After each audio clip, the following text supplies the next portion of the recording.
Chers amis lecteurs et lectrices, bonjour. Vous avez peut-être vu récemment une petite vidéo que j'ai postée il y a peut-être une semaine pour vous parler donc du livre de maman que vous connaissez pour la plupart d'entre vous et qui s'intitule Une petite fille des années 40. Alors avec les algorithmes, on ne sait pas qui voit le post, qui ne le voit pas, et vous avez été très nombreux à me poser un certain nombre de questions par rapport à ce livre.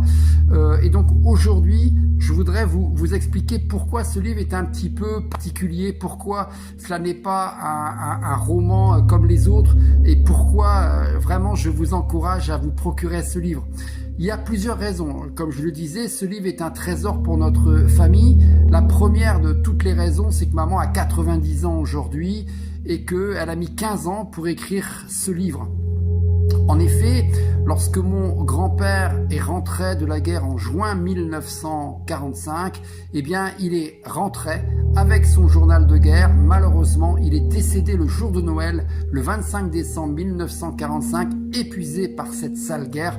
Et maman promit donc à son grand-père d'en faire quelque chose, raison pour laquelle, il y a 15 ans, elle s'est mise à écrire ce merveilleux ouvrage en y intégrant donc le journal de guerre de mon grand-père. Et ça, je dirais que c'est le deuxième point.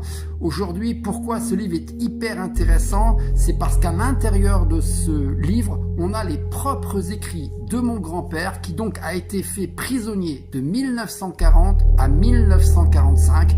Et donc, il écrit tout ce qu'il a pu vivre au jour le jour comme atrocité en tant que prisonnier de guerre entre 1940 et 1945, et je peux vous dire que c'est vraiment très touchant et même poignant.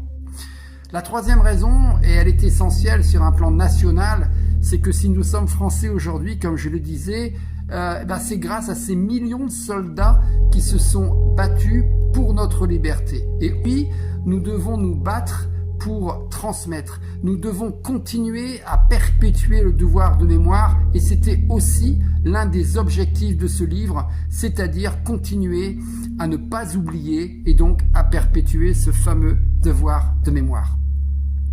Ensuite, il y a une autre raison, c'est que les plus jeunes aujourd'hui, vous apprenez la guerre à travers les livres d'histoire. Et en fait, je dirais, vous l'apprenez d'une façon très théorique.